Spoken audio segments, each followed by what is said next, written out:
we got Roland Martin on the set. I am extremely privileged. I cannot tell you how much we can bow down to this gentleman. He is the epitome of what I think is a news anchor of news anchors, and I can't tell you how blessed we are. Look, he's still connected, but he here. He here.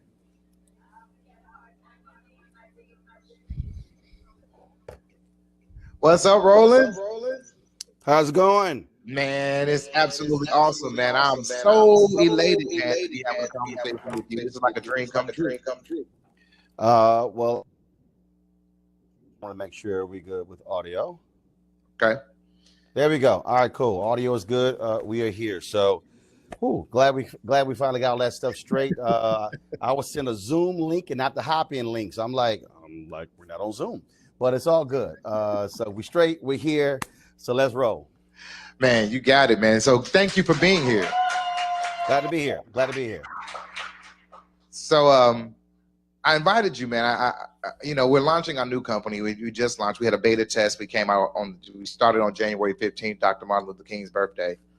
And we just believe that, he died fighting for civil justice and social justice. I mean, he lived fighting for civil and social justice, but he died fighting for economic justice. And so since we represent a company that we're fighting for economic justice and we're closing the wealth gap, we picked his day to do our soft launch on.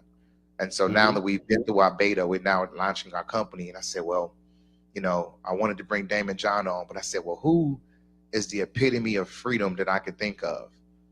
And I heard you actually, you was in the pulpit. Now, I didn't know you was a preacher. I don't know if you are, but you took a text. No. I'm not a preacher. My wife let me be clear. My wife went to seminary. She's got papers. She's been ordained for 25 years. She was the first female staff pastor at Brook Hollow Baptist Church in Houston. I'm bootleg. So she's official. She got papers, all that sort of stuff. I'm bootleg. So, but yeah, if you're asked to speak in a pulpit, you might want to bring a text with you. But I can walk through the text a little bit. I can do that. Oh yeah, you did it too, man. You did it. I got a 4-year degree in seminary. My mom's in the room. She's a pastor. My dad's a pastor. My sister's married to a pastor. My brother's a pastor. And I know preaching when I see it. So your wife might have the papers, but I was watching you watching the text and illustrating it. And you can call it what you want to, but you're a preacher. Like I said, I'm bootleg. It's all good. So listen, in that sermon, you told a story, man. It really blessed my life. And this was years ago. That's how impactful it was. So such an impactful moment. I've been teaching financial literacy and intelligence for quite some time. And you told a story. You were talking about when you were asked to retract a statement from CNN. And you said that you had morals and values that you really believed that the statement that you said was true. And that to take it back would be to go against your morals and your values. And you said that I did not have to do that because I'm free. You said I'm debt free, I'm financially free, and so now I can stand on my morals and my values as a man because I'm free. And it stayed with me. Go ahead, I'm sorry. No, it stayed with me that long, man. I said, well, when we started talking about freedom, I said, man, I remember this sermon or this speech or this what you call it? Exegesis of the text about your freedoms. You want to elaborate on that a little bit? I think that for many people, we really don't understand freedom. In the song Glory, Common has a line, and he and I were talking about this, where he says, freedom is like a religion to us. So when we talk about freedom, it has a lot of different meanings. And I think when we talk about spiritual freedom, we talk about there are some people who believe in sexual freedom. There's some people who believe in economic freedom. But freedom really means the ability to be able to move throughout this space and be free to make decisions that for you are important, and you're not you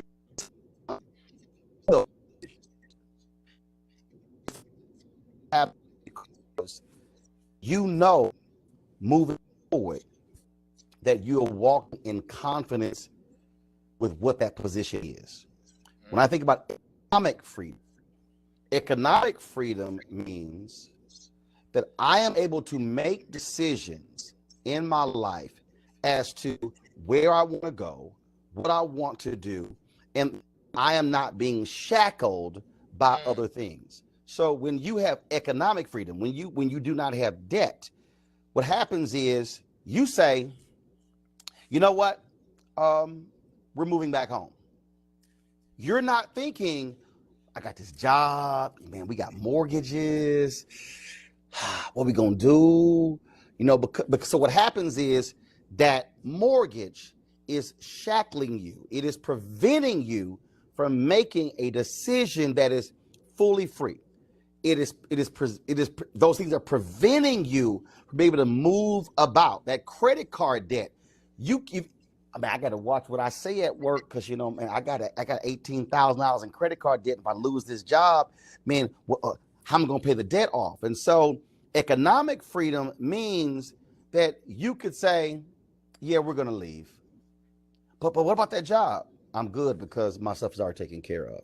And so that's really how I sort of operate in terms of that freedom. And what people don't understand is when I say consequences, there are consequences. I tell people all the time, you know what? You can aspire for that huge house and things along those lines, but it's stuff that comes with it. But if I'm living within my means, I'm not worried. That's not, ooh, man, how are we going to pay for this thing if something happened to one of us? Well, that means you are right there. You're already living above your means. And so that's what I think is hurting so many of us. And I know somebody who's watching and listening, they're sitting there going, oh man, that's real easy for you to say because of where you are now. But see, you can't talk about where I am now if you don't talk about where I was. Yeah. Say it again, man. I mean, what people don't understand is when in 1999, you need to understand it. God said, leave everything. I was married to a television anchor. I was in news. I could have walked out of that divorce easily, $300,000-$500,000. God said, leave everything. My lawyer, my alpha brothers, my blood brother, who's my alpha brother, they all were like, Doc, I had to go. Spud Webb was a good friend of mine. I was in Houston, this house in Dallas. I stayed for 4 days playing golf, fasting and praying, because I was like, God, you tripping. I ain't wait. He said, oh, no. He said, I want you to, he said, leave everything. Now, and this about he said, now I'm going to take you lower. I was like, whoa, hold up. Why we got to go lower? Y'all, I have real conversations. I said, why we got to go lower? He said, we're going to go lower, but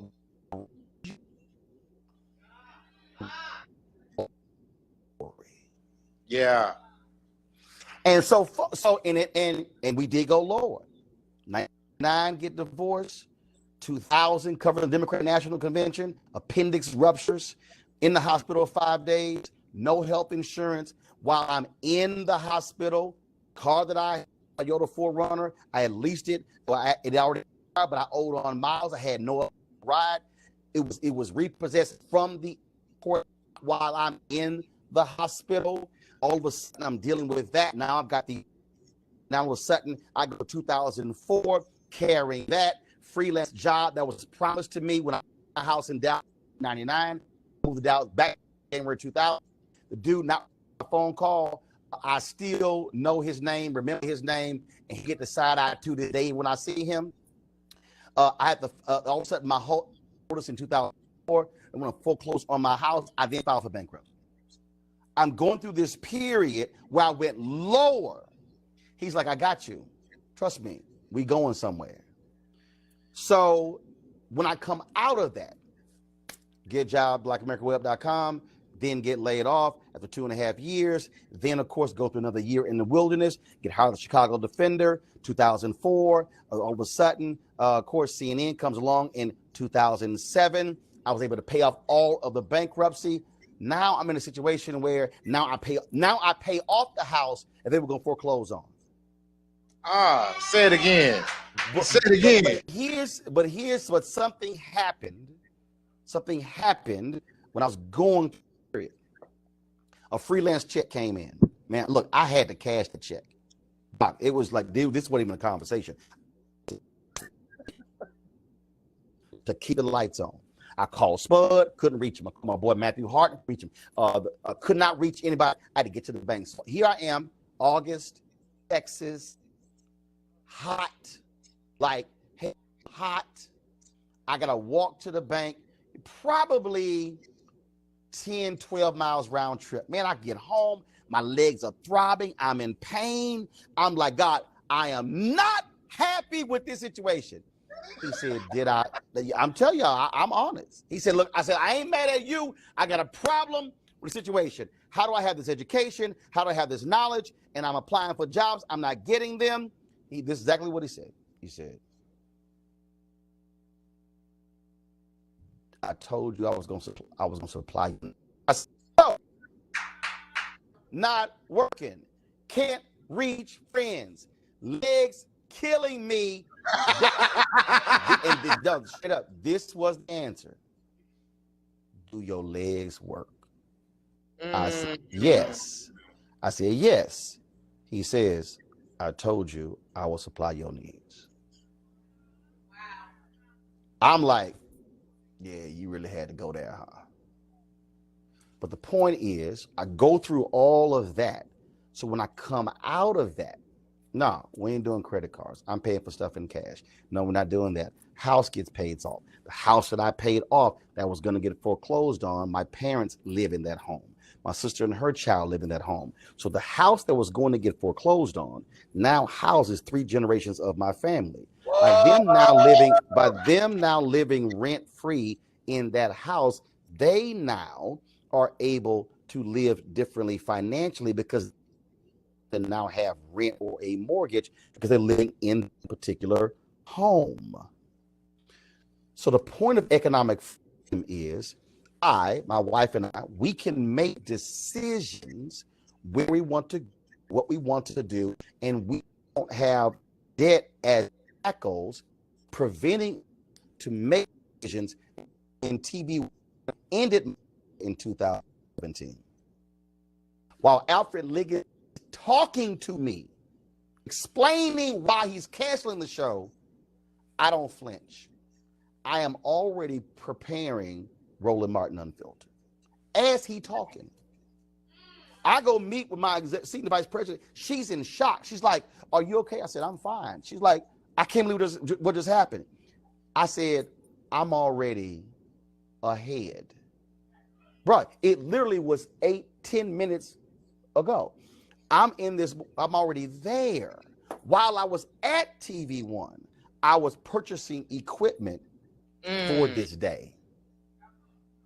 While I was there, I had spent $200,000 on television equipment while I was there because I was preparing for the day when it was going to end.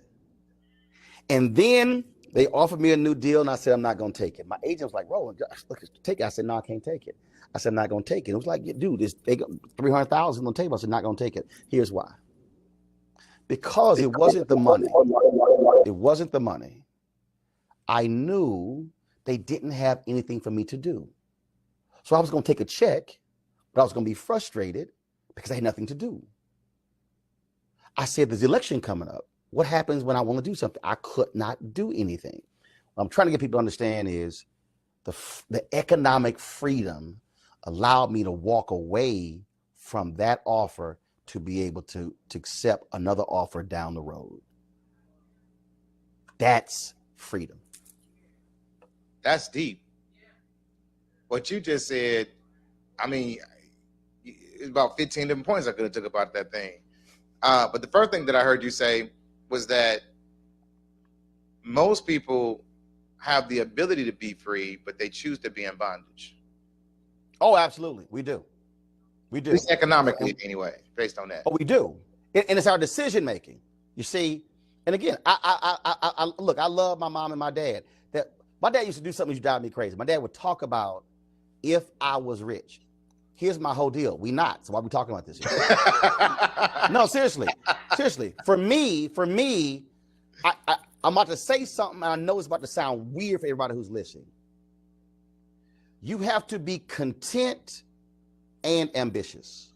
Okay, I know that. I know somebody's like, oxymoron. No.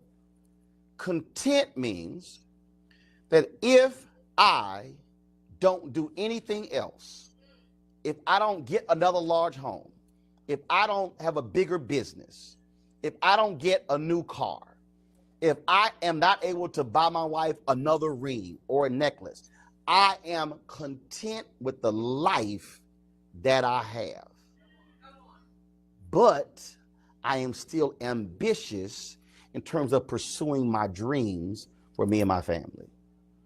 Man, so if I don't go higher than where I am right now, okay, I have had an amazing life, but I am still working hard, as Tyler Perry told me when he and I were talking. He said, "You want to be rich, you got to work like you poor." I'm still working hard. I'm still trying to build bigger. But if I don't get another contract, if my company stay right here, I am content and happy with what I have built.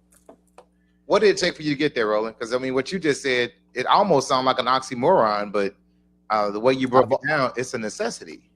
I've always, and I know, and I'm telling you, I know. I literally, that was the case when I was young. Like when my dad would do that. And again, this is no shade on my dad. I'm like, I know what he was thinking. He wanted more for his family. But for me, I was sitting here going, I hear you, but we have a lot more than other people have. So my whole deal is, so I am appreciative of what I got. Growing up, this actually happened. I was 16. My parents came, my brother's birthday, November 13th, born 67. I'm November 14th, born 68. We're 1 year, 1 day apart. My parents came home, birthday gifts. And it was like a pair of Jordache jeans, 2 polos, and a belt. Now, designer jeans, 2 polos, very expensive. Y'all, this really happened. I go to my parents' living room and I say, hey, their bedroom, I say, hey, I appreciate this. But I know how much these Jordache jeans cost. So y'all can take these Jordache jeans back and get me 3 Levi's. And you could take these 2 polo shirts back and just get me 5 polos with no polo logo for the same amount of money. Wait, how old were you? I was about 15 or 16. My parents looked at me like I was crazy. Because here was a deal. I didn't care what nobody said or thought about me. Whistle, you ain't wearing Jordache jeans, you ain't wearing polos, because I don't care what you think. I didn't care about tennis shoes that were high priced. Oh man, you ain't the latest Converse? No, but guess what? They still tennis shoes. I can still run in them. My feet still fine. I don't give a damn what y'all think about designer stuff. I didn't care. I didn't care. Man, look, a car once a year. I don't care how I look on the outside. I'm driving it. Co-workers like, man, I can't have a dirty car. I said, dude, I don't care what anybody thinks about a car. I don't even see the dirt. I get in, drive to work, get out, go to work, get back in. It's nighttime. Hell, I don't see the dirt. Home, do repeat. I don't care. I grew up not caring what about designer stuff, not caring about Nike, not caring about the latest fashion trends. I'm like, I don't care because that don't make me me. So I was content with what my parents were able to give me, and I walked in full confidence and full authority, and I walked in full prosperity because I knew to be prosperous was not the assets that were on your ass. So with that being said, though, and I'm with you. I'm right there and with you. I know some church folks like, I can't believe you said that, but y'all know asses in the Bible. So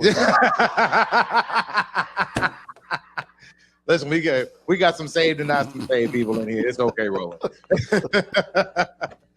So, but what you just said, so I'm gonna sneak a word in here too. My mama and my bishop in here. That's my other daddy. So, and my other mama in here too. So, I think that in our community we suffer from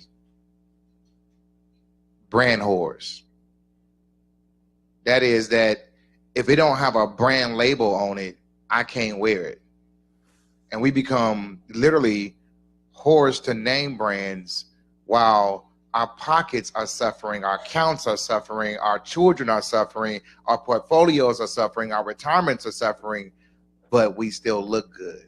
We were rather so into, and you said something, you said it was about, you said you walked in full confidence. And I think that honestly, when we look at the psychological condition of Black America, man, I really think we suffer from low self-esteem. Oh, no, that's 100% correct. We do. No, seriously. If I don't, man, I got like 1,000 books around here.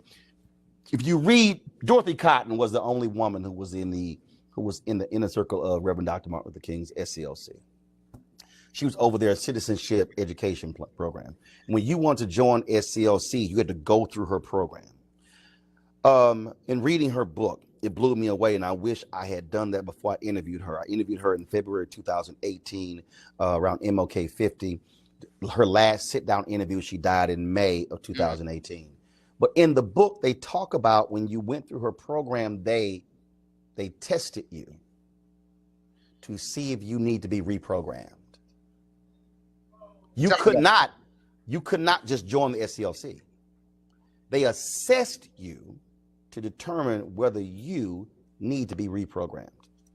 I have long stated that there should be a massive reprogramming of Black America.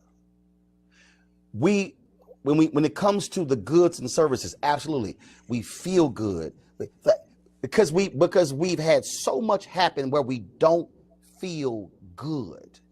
Something gives us that feeling. I feel better. So how the car makes me feel, and how the Louboutins make me feel, and how and we can go on and on and on. I spoke at a Chamber of Commerce event in Houston, and they had a live auction, and they had a piece of jewelry that went for less than $1,000. Y'all about to really trip out.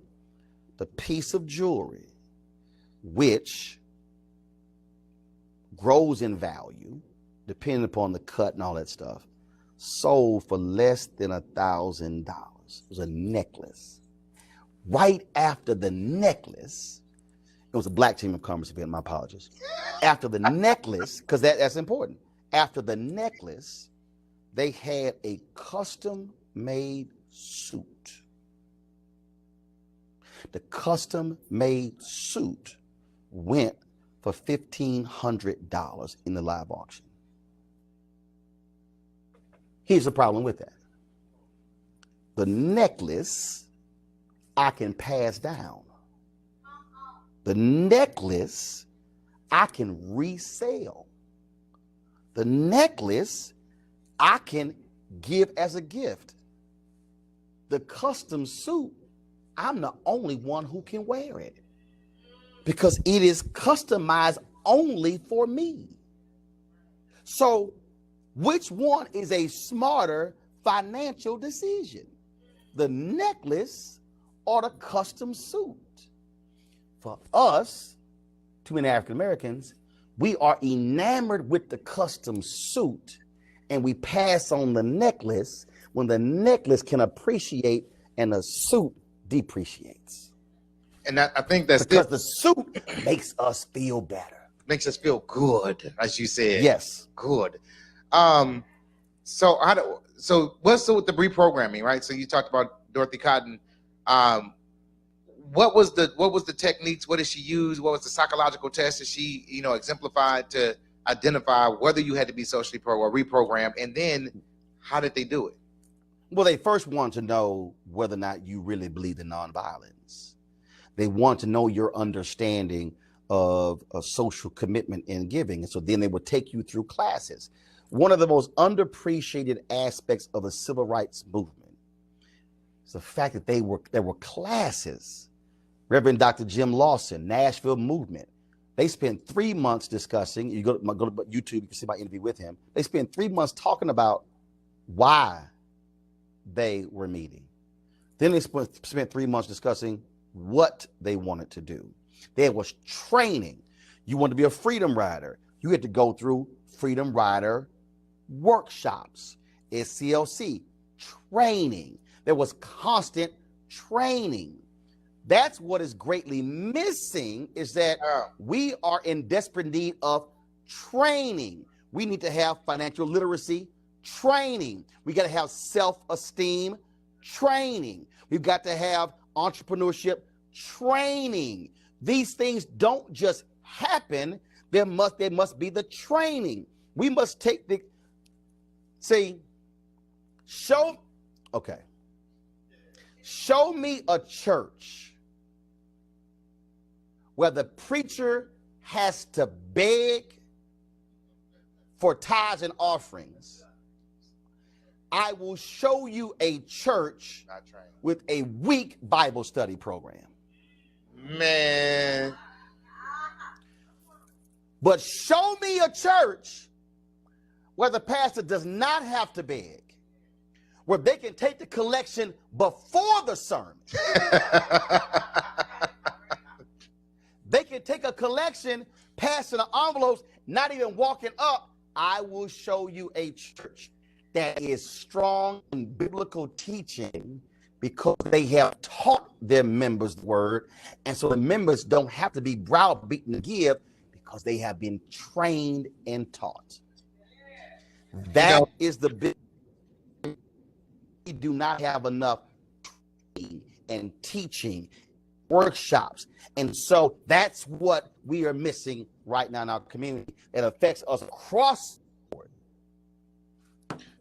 So at B3 University, man, that's exactly what we're doing, is that we believe exactly what you're saying, is that there's not enough training, there's not enough education, there's not enough empowerment when it comes to our community. And so, not just our community, I think that, poverty transcends race. It actually thinks it's more about classism. Now, I think the problem is that when you look at classism, the people who make up the lower class are people who look like me. And so, how do we begin to rectify that? There has to be training. We think it's funny that we got bad credit, but that's an ingredient for poverty. It's so hard. Well, because see, 3 words: connecting the dots. Even with credit, even when we talk about it, we're not properly connecting the dots. Yep. When I had TV1's Washington Watch, I said, we're going to do a whole hour on credit. My producer, Jay Feldman, he's like, dude, that's not an hour. I said, yes, it is. Trust me. He's like, I'm sorry, I don't see it. I was like, well, I'm the host and managing editor, so it don't matter, because I make the final call. I'm telling you, we're going to do it. Did the show. He was like, he goes, man, that was like 2-3 hours there. Like, I tried to tell you that. See, he was only looking at credit in a one-dimensional way. Yeah. I was connecting the dots with credit in terms of trying to walk people through, in terms of how credit is weaponized. Yeah. How there were 25 plus states where they factor in. And why did I understand that? Because when I graduated from college, well, actually I wasn't even graduated yet, I got interviewed by the Birmingham News. This is in 1991. All 16, I go interview with 16 different editors. Every single one's like, yo, we got to hire this dude. Shoe in. The HR department of the Birmingham News said, we're not going to hire him. The newsroom was like, what? Because Alabama had a law that allowed them to factor in the credit score before they hired somebody. I had all the skill set. Well, I'm a college student. You get a credit card, stuff get all screwed up. But because of my credit score, they didn't hire me. Now, don't you know I ain't never let the Birmingham News forget how they screwed up passing on me with all. Oh no, every chance I get when I give a speech, I tell this story. I've had people from Birmingham News like, oh man, he gonna tell that story again. I'm like, absolutely, because y'all screwed up. But what people got to understand is that's the case with more than 25 states in the country where they allow to factor your credit score into your job.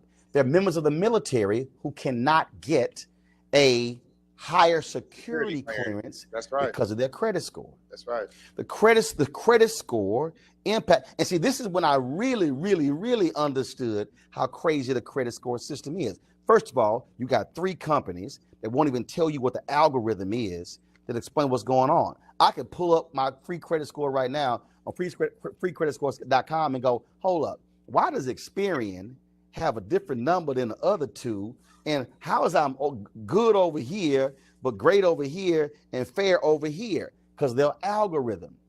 When I filed for bankruptcy, this when it really hit me. So I forgot how much I owed on my vehicle. I think I owed something like $15,000. I go through the bankruptcy. Guess what? In the bankruptcy, they don't put in what you owe on the car. They put in what the car is valued at. So I'm in the bankruptcy, and all of a sudden, they go, okay, you owe $15,000 on this Chrysler. I forgot, 300M, whatever it was. They went, how many miles? Blue Book value is 8,500. The number is 8,500. I went, seriously? They said, yeah. I'm thinking I got to pay back the full 15, 16. No. It's the value. And so what was that? What was the 16 for? Interest rate. Mm-hmm. The interest rate I had on the car. So what's happening in Black America, to your point about credit scores, the reason so many of us are broke is because we literally are paying massive interest rates on cars. We're renting furniture and televisions.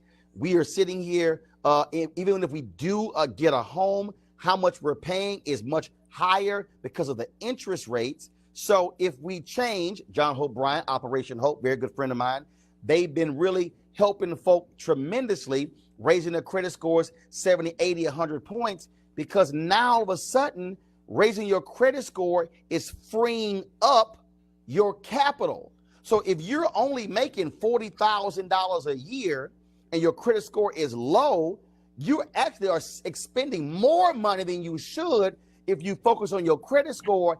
Even if you're making 40, you're going to have more money in your pocket because that interest rate is lower. That interest rate is now tied. Well, I can lower my interest rate. Now, all of a sudden, interest rate on the car. Now, if so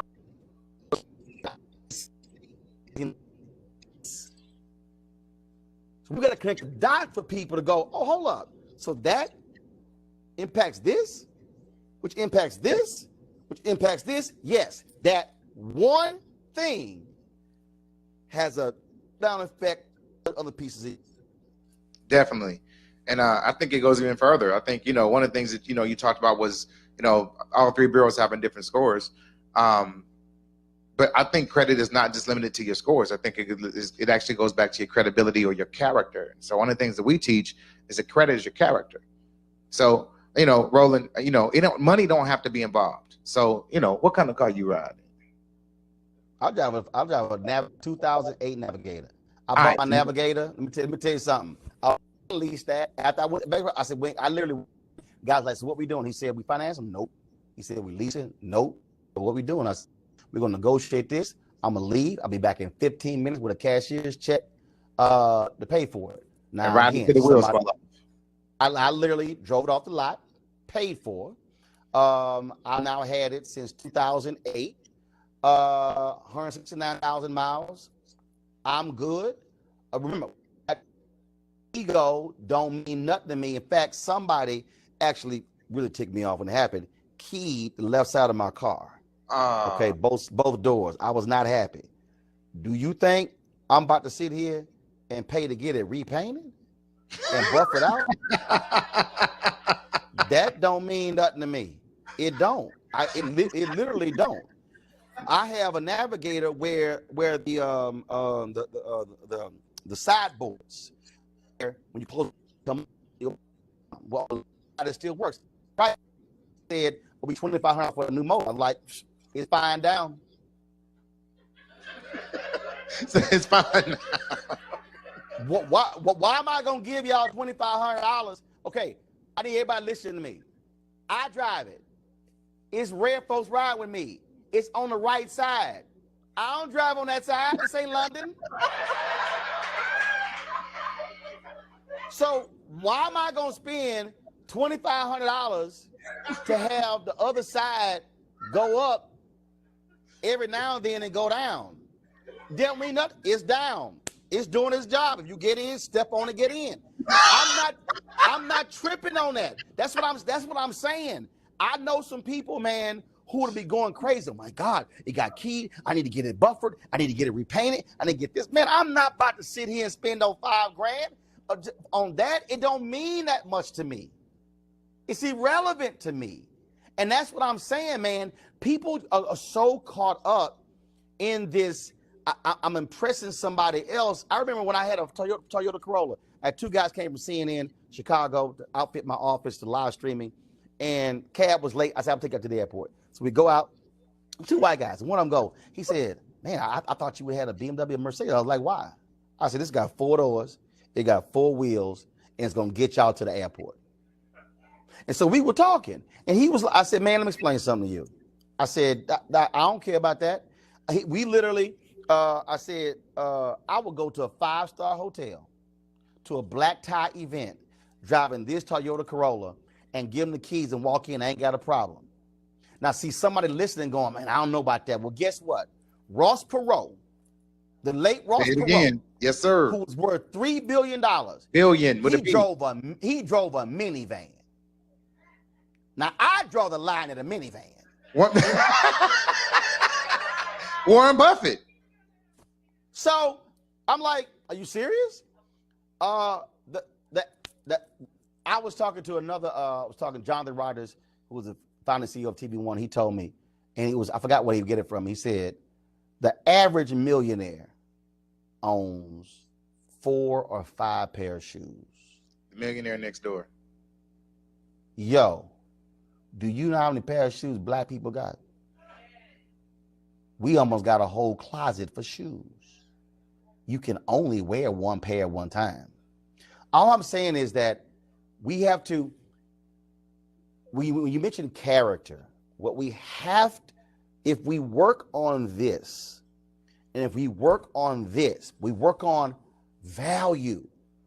The value ain't on what you got. The value is what's on the inside. When you are able to fortify yourself from the outside influences that are chattering, why are you wearing that? What's that? How much that cost? What's going on? Doc, you ain't even work. Susan Taylor said to me, Roland, she said, I go on vacation, I pack 1 small bag, I'm just gonna wash my clothes. I ain't trying to impress nobody. I have seen, Susan has this flowing orange outfit. I have seen Susan at multiple black tie events. I know I've seen that outfit 15 times. And Susan said, I don't care. And it don't matter. Every time you see Susan Taylor, she looks like she's regal. She's a 75-year-old queen in the same orange outfit you have seen 15 times because she don't care what you think.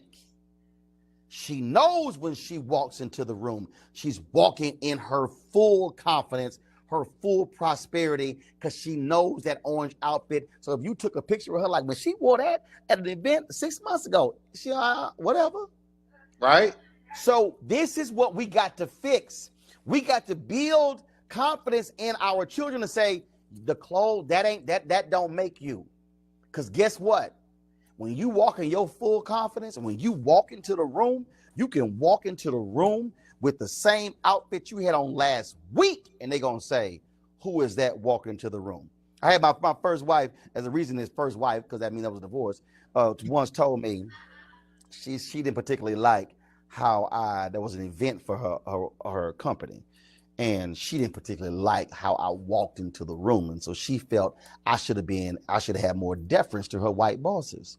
So when we got home, she said, you walked into the room like you own it. I said, Wow. baby, I was ready to walk into a room like that. I said, you know who you married to? I said, because that's exactly how your husband's supposed to walk into a room. See, again, when you walk into a room in your full confidence, when you walk into your room with full prosperity, when you walk into a room knowing who you are and what God made you, guess what? When you walk in, they ain't looking at your clothes, they looking at your walk. And when you do that, that's what defines you. Not y'all sitting here and you want to, again, impressing somebody and all the accoutrements. Man, that stuff don't mean nothing to me. I remember I had to meet with this one dude, Doc. It was so funny. He was like, my suit $5,000, my shoes are $700, my shirt is $300, and I'm telling y'all right now, I swore his whole outfit cost $150. What?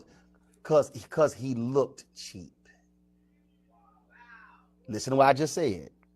He was wearing $5,000 worth of clothing. Still looked cheap. I swore it wasn't worth $150 because he looked cheap. I was actually wearing, between the suit and the shirt and the tie and the shoes, I was wearing $300 worth of clothes. He thought it was $5,000. It's how you walk. It's your character. That's what he said about President Obama. He said, man, his walk. Look, it's right. Look, you can be, I've said this all the time, you can be present or you can have presence. When I'm present, you also feel my presence. So going back to your original question, when you have that freedom, you can walk a totally different way. You walk into boardrooms, you walk into church, you walk into grocery stores. Your whole walk is different because, see, if you don't have all that, if you don't have debt and self-doubt and all of that stuff weighing you down, all of that makes you smaller. Mm-hmm. When you lift all of that off of you, then you can absolutely walk upright. And you can walk with a glide. Somebody told me, say, man, you got a glide. You ain't got to walk, you got to glide. I like, sure do. because I'm free. Free. Yeah, that's good. That's real good. So it's a compounding effect, though. So when you start looking at the fact that, that we start off with the credit thing, right?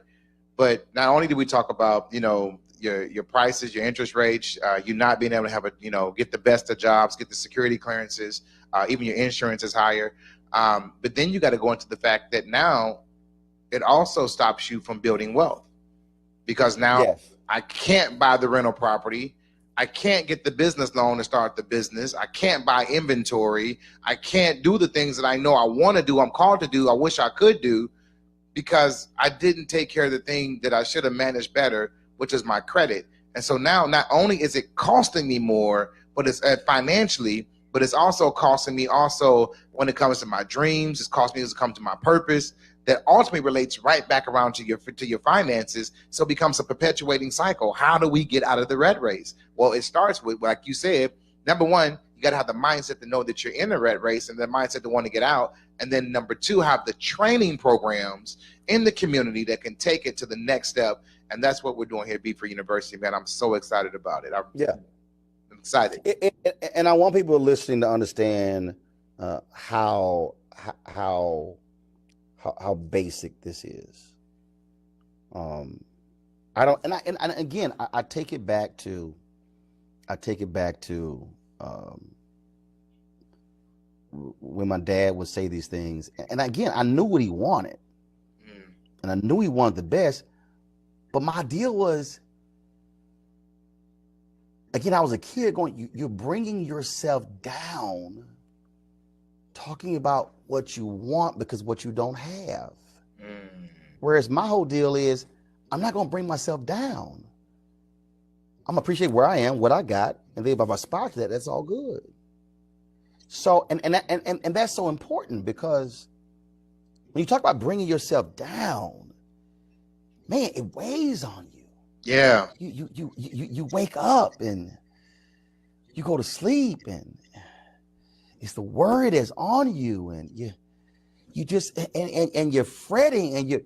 Whereas for me, and I'm just being real, I see something, man, that looks great.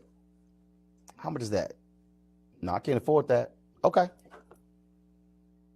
Would like to have it. Can't afford it. And not going to kill myself to do it. Look, I am not a car person. I'm not a car person. I know some people, they all about car. Man, I don't care. I've had a Mazda Miata, a Mazda B2200 pickup truck. I've had a Chrysler 300M. I've had the Navigator. I've had a Chevy Equinox. Whatever. Okay, whatever. I am happy with what my money is able to buy me, because it's getting me what I need. But my dream car, my absolute dream car, is a Viper. Really? Dream car. What color? I'm talking black on black. Okay. I'm black. All my women been black. My family black. All my stuff black. It's all black. Let me plug this computer up. But it was a Viper. And I look at the Viper in the magazine. I love Viper. Viper's gonna cost probably $100,000 plus. I could have bought the Viper by now. I could. But had I bought the Viper, it would have listen to me, people. Listen to me very clearly. Listen. I can afford the Viper. I can buy the Viper.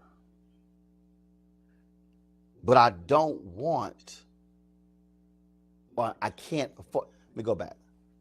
I can buy the Viper,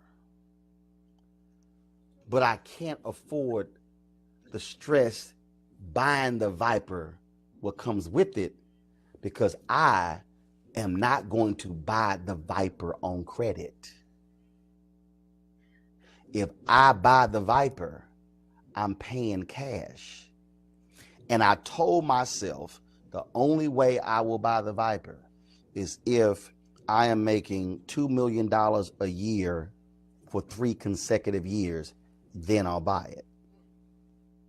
That's discipline. If I never in my life am able to own a Viper, content, I'm good. I'm happy. I'm content.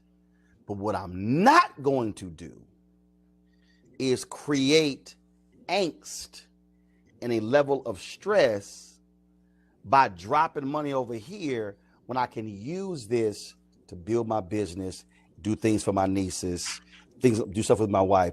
And so again, that's where I'm saying how we have to look at our decisions of like, look, man, I could do that, but it's going to result in this. Well, I think you're saying you're not going to sacrifice your freedom. Absolutely not. I absolutely will not. And in fact, this tripped me out because it didn't hit me till about a month after I got it. In December, I talked to my CFO and got to account. We had a very good year. He said, "You gonna get hit with taxes." He said, "You had too good of a year." I was like, "Dang." All right, what's the options? So he then said, "All right." So we start going through what can we pay off. He said, "Whatever your services are, you can pay those a year in advance. You can pay them before the year's out, which means that all my server cost, Associated Press, other things like that, I could pay for that up front in 2020, get the tax write-off, and then I'll have the monthly bills in 2021. Great, let's do that. I knew we were moving to a new place. I could do the same thing with rent from my office. We were moving to a new place in April, so I said, well, I can't do it now, but I'll do it in 2021. So that's it. Well, about a vehicle. Well, I knew we needed, all our traveling and stuff. And so the accountant says, well, we can write off 100% of the vehicle. I was like, all right. So I was going to get an actual SUV. I knew it was going to cost me anywhere from $85,000 to $100,000. What we needed, the large one. So then I talking to my team. I was like, well, we traveling live, got live vehicles and stuff like that, and we can do. It's kind of like, I can do that. We do that. And then it was like, well, what can we do? So we're talking, and so then we started talking about having live vehicle deals. So then all of a sudden, I looked at us travel. So that's looking at Mercedes Sprinter. Now, mind you, I had never even content. Yeah, David Sprinter. Even talk about it, what we look like, what we can do. It can allow us to travel. We can actually begin broadcast, like all those different things. And then, okay, got it. Makes sense. But then, literally, it was a Friday. I was like, all right, done. Pull the trigger. Call the office. Same thing. Roland was not buying anything with credit. None against it. Other people would say, hey, Roland, you could have got your low interest rate. No, I ain't want to do all that. Because remember what I said? Freedom. I did not, nope. So I sat there and I was like, no, it's not going to happen. So made the decision, $188,000. It didn't hit me till a month later. I said, that's the first Mercedes I've owned. But listen, folks, that was a tax write-off. That was a business cost. Yeah. See, again, a lot of folk are running out, kill themselves for the Mercedes, and it's a personal deal. They ain't writing it off. I get the tax benefit of it, and that's how we ride. Say it again, man, and that's it. So, yeah, I drive a Mercedes, but I don't own one. Say it again. I drive a Mercedes, but I don't own one. Yeah, a fully customized printer, a whole crew. We can live stream from it. Does everything that we need. Again, I could have killed myself to buy one when I was 30. I didn't get my first Mercedes till I was 52. But it's a tax write-off. It's a tax write-off. Different decision. Man, that tax structure, I had a conversation earlier today with Damon John, and one of the things that he was talking about when it comes to building wealth is that he was talking about the first thing that millionaires and billionaires look is they want to increase their income. They don't go start another business. They try to find more ways to cut taxes, yes. So, I believe that wealth looks something like this. I believe that wealth is passive income plus dividends minus taxes. If I can find a way to get passive income, that is a business that pays me. I put my money to work. My money, makes me money. I find a way to get dividends. That is that I get it something. I own something, whether it's stock or real estate. I ownership something that's going to pay me in dividends.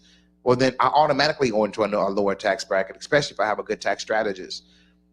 We don't teach that in our communities. We don't teach what you just said, like you can get the car and let it be a tax write-off. But I got an educator over here named Flame that'll put you on game in a minute. He's like, hey, listen, that's what he teaches. That's the whole game. I don't know if you heard him clapping a minute ago, but that was the one person in the whole audience that was clapping when you said there was a tax write-off. Yeah, I mean, because see, here's what. Okay, so people understand. I'll have people who say stuff, man, that's what stuff white folks do. Well, hell, everything in America is created by white people. But everything in America is created by white people. Everything. White people create the tax structure. Why am I going to sit here? I'm like, no, let me figure out. Y'all been using it. I'm going to figure out how to use it too. That's it, Roland. Like, we want to go around the system. Listen, man, the system was made to prosper. If we learn the games, we can play it too. Look, I'm not into real estate, but the reason all that crap Donald Trump did, because the tax structure benefits real estate more than any other industry, any other. I buy it. I had somebody I had to tell somebody this, and they didn't get it. They really didn't get it. But I had to really unpack it for them. I said, do y'all understand? The person's like, man, I'm not gonna sit there, man, and pay to do my taxes. I said, fool. I said, fool, you gonna sit there and try to labor trying to figure all that out. I said, don't you know when you pay somebody to do your taxes, it's a tax write-off? Not than that, you're high. Well, I said, you're a highly professional. Exactly. I said, this ain't what I do. This ain't what I do.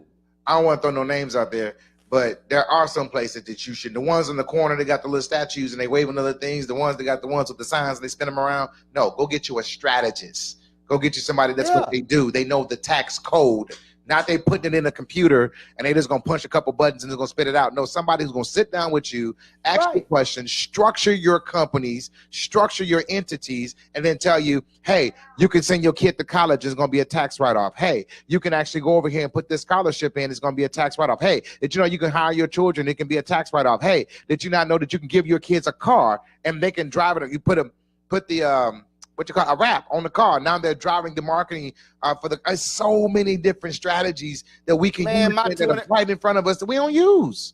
My 24-year-old niece works for me. You ain't gonna be sitting there asking me for no money. You're gonna do some work. But right on. I mean, it's business. But again, no, but again, what happens is, but it's fear. See, we operate. I remember I spoke to the Bryan, Texas Housing Department. Where's I'll never forget. Bryan, Texas. Okay. But it's Bryan College Station, about 90 minutes from Houston. I went to Texas A&M. That's what Bryan College Station is. Okay. So here's what was interesting. So I'm presenting this whole deal, and we were talking about saving, investing, how we look at money, and what we spend on. And his sister, she said, "Sir, I don't want you to tell me I ain't got no money." I said, "Yes, you do." She said, "Look, I ain't got no money." She says, "I'm broke." I said, "No, that ain't true." She says, "You talking about saving $1 a week? I ain't got that." I said, "I got a question for you. That soda, that soda water in your hand. Some people call it pop. How much that costs?" She says, "What do you mean?" I said, "The bottle of soda in your hand. How much did that cost?" She said, $1.79. I said, "Did you have to drink soda? Could you have saved your $1.79 and drank water?" She was like, "What do you mean?" I said, "You told me you have no money, but you spent $1.79 on that bottle of Dr. Pepper, whatever it was."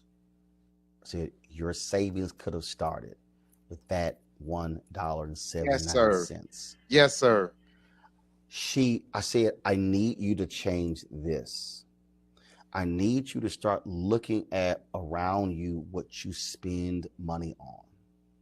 I said, "I need you to," again, going back to the Jordache jeans, the polo shirts, the designer stuff. What are you spending money on? Where is your money going? How important is that?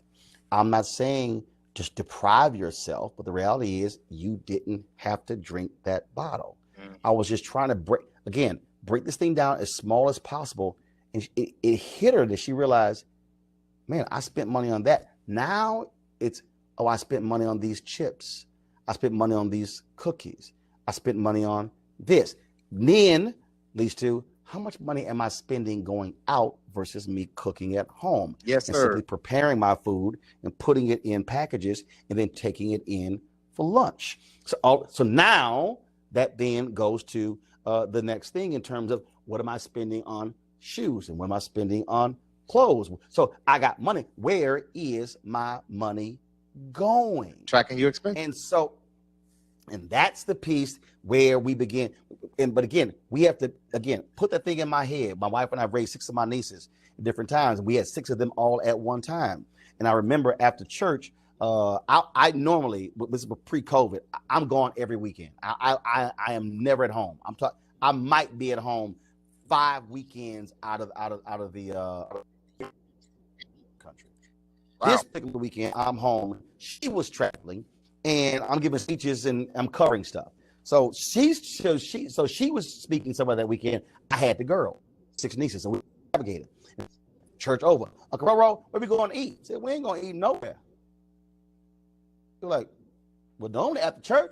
On Jackie take us out. I said, well, I ain't on Jackie. we going home. It's 6 of y'all. I first started cooking when I was 7. I said, so y'all gonna figure out how to cook? I said, let me break this thing down for y'all. I said, it's 6 of y'all. It's me. That makes 7. I said, if we go out, the average cost of the meal between the appetizers and the entree and the drink is going to be $20 each. I said, 20 times 7 is $140. I said, you put in the 18-cent tip. I said, 18% tip. I said, I'm about to sit here and spend $150 on y'all going out to eat. I said, that's every month, Sunday. I said, that's $600 a month, $7,200 a year. Yeah. I said, now, y'all got, y'all got 3 tutors. Do you know how much your tutors cost? I said, this is how much your tutors cost. I said, each one of y'all have an Apple laptop computer. That laptop was $2,000 each. Times 6, I said, it's $12,000. I said, so the cost of going out to eat is the cost of 3 of y'all having a new laptop computer. I said, now we can go to the store and we can spend $40 to $60 on food that can actually last for the next 3 Sundays. I said, so if I spend $60, let's say I spend $75 on food that y'all can eat in a meal for the next 3 Sundays, but y'all want to go out where I'm going to spend $450 on 3 Sundays. I said, I want you to do the math. Which one makes sense? And we're driving. Then they start thinking. Now, mind you, I'm throwing numbers out, but I'm making them also add. Because I needed them to take ownership of the money. So when I said, so if we spend $80 on food to cook, and it's going to cost $450 taking y'all out, I then said, so when y'all want to go out bowling or whatever, where that money going to come from?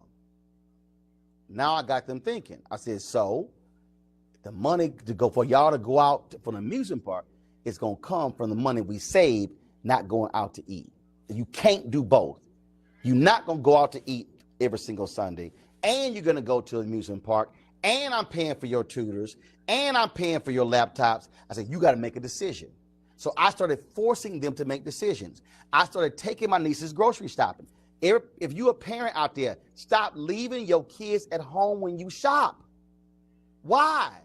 Your kids need to see you calculating 3 for $2 versus 1 for $2.59. They need to see that. They need to see how you make decisions on what to buy. That's right. Now, grapes right now are too high. We're going to get some oranges and some green apples. I'm going to wait till the cost of the grapes go down. They got to see and hear that. Because they're going to say, well, mama and dad, why are you doing that? Because guess what? We are not in season. So the reason that's why they're so high. I'm not paying that. They have to see that. The problem that we have is we are shielding our children from the daily financial things happening. And so the reason they grow up having no clue about money is that we've never actually exposed them to the mechanics of life. And then that's why these Gen Zs and millennials today still living their ass at home at 35, because they never had a real understanding of what adulting means. And so they sitting here thinking that as a 30-year-old, they supposed to have the same stuff you got as a 55-year-old. Say it again, man. Or a 60-year-old, and you should be saying your ass ain't work for none of this. So you can't have the 82-inch TV, and you can't have all of this because you ain't done the problem. So they're trying to sit in here like, oh my God, I'm broke. No, because the problem is you ordering DoorDash and Uber Eats all doggone day. Yeah. Delivery fee because your ass ain't learned how to cook. So if you taught your kids how to cook after church on Sundays when they are 10 and 11 and 12, they not going to grow up eating out all day, ordering Uber Eats and DoorDash. They going to understand, if I prepare my meals, I'm going to have more money to spend because I'm not spending my money eating out all the time. That's it. That simple decision with my nieces at that age impacts the decisions when they turn 18, 20, 22, and 24. But if you don't, they a 24-year-old person. You like, I don't understand why these kids don't get it. They don't get it because you never taught them. That's right. Well, I believe that, that finance is 80% mental, is 20% actually financial. We say it like this, that poverty is a mindset, broke is a temporary condition. If you can change your mind, you can change your money. And so we really believe that literally that, if you change your mind about money, money will change its mind about you and stick around for a whole lot longer. But you got to first have that mindset shift. So, Roland, I see y'all in the chat. Somebody said he calling me out on the DoorDash. I'm telling you, man. And I just know. He in the chat too, yo. He in the chat too. Oh no. I multitask now. I see all that. This is real simple because I'm telling somebody who's sitting here, they trying to figure it out and like, man, it's just too complicated. No, it's not. This is just real basic. And this is where I want you to start. I want whoever's listening, I want you to not buy. I want you to record every time you buy a snack. I want you to decide if you're buying soda, if you're buying chips, if you're buying cookies. I want you to say, I'm gonna write down in my little note section of my iPhone. That's right. Then I want you to do so for 1 week. This is y'all homework for 1 week. I want you to just write down, nothing else. No, I want you to write down Snapple or soft drink or chips and cookies or candy bar, whatever it is. I want you to record that down for a week and then tabulate how much you spend. And the next week, I want you not to do that 2 days, just 2. You can do it for 3. Well, how normally you do it, but don't do it for 2. Then I want you to go look at the comparison. What I spent 5 days a week or 7, depending what you, then what I spent not doing for 2 days, what the savings was. I guarantee you, you're going to then realize, well, man, if I cut that back 4 days a week, 3 days a week, 2 days a week, 1 day a week, all of a sudden the savings over here goes up. Now you apply that to the other aspects of your life.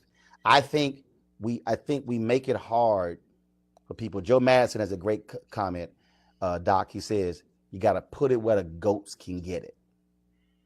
Put it with an old country phrase. You got to put it where the goats can get it. Make it reachable. Goats don't eat here. Goats eat down there. When you make it that simple and you walk people through, then they realize, oh, yo, man, last week I saved $6. Next week, let's save 12. Well, man, if I now let's save 30, let's save 40, let's save 100. Most people, one of my great slogans came from the movie Hoodlum, Lawrence Fishburne playing Bumpy Johnson. That's what he said. He said, you don't know what you don't know. That's right. A lot of us just don't know. I am not a financial expert. My parents never went to college. We didn't have these things, but I paid attention. I went through stuff and experienced it. But then what I did was, after I experienced it and I shifted, I then forced the shift on my family. I went to my family and I said, mind you, I got one brother, 3 sisters. So between them, my parents are still living. We got 20 people. I said, listen, we ain't doing this family crap, this family Christmas crap. I said, we gonna come together as a family and enjoy each other's company. Yeah.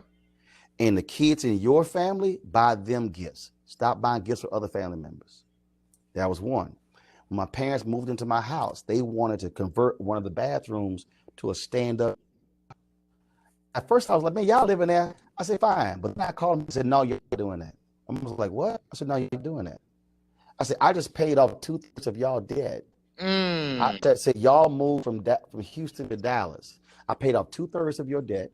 I paid your car off. I said, this is the closest that you've been to debt-free in your life. I'm not going to let y'all incur more debt because you want a stand-up shower, which was something that you always wanted in your own home, and now you want to get it. No. moving you here allowed you to live at a lower cost of living because you don't have to pay a mortgage or rent. I said, y'all not gonna do it.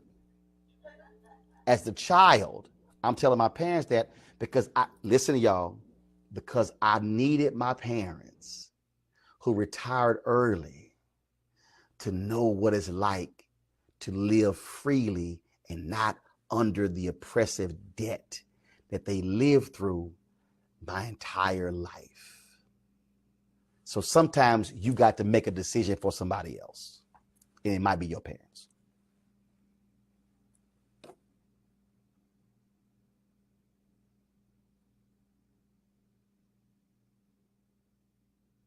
Did I lose y'all?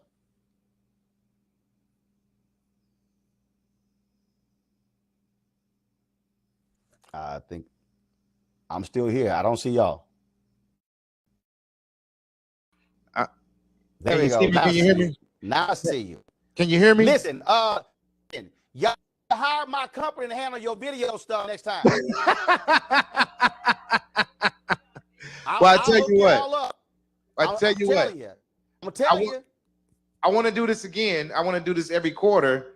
The next time we do it, I want you to MC it for me. That's fine, but we can handle your back end. Trust me. Well, we don't want to put nobody out of no position. Now they're black. That's fine. We'll teach them. Don't worry about it. Come on, I'm like, hey, now that's what I'm talking about. That's what I'm talking about. Come in, teach them, you know, and so we can keep a black company still in business, and we can still, you know, have you come out. And I want to have you come EC this thing, and we want to take this we want to do this every quarter, and every quarter I want this to get better and better and better. And man, who else can MC something like this other than you, Roland? You game? That's fine. Let's roll. Let's roll with it, man. Listen, we got to get out of here. They about to kick us out. So we got to go, man. But I thank you so much for your time. Thanks for often taking my invitation. I'm going to tell you now that you got the baddest team in the industry. I'll let you. We called you on Friday, and had you booked by Monday, and everything else went, man. It's been crystal clear and clear. Thank you for operating excellence in our community. I appreciate it. I appreciate it. Thank you so very much. Yeah, thank you so much.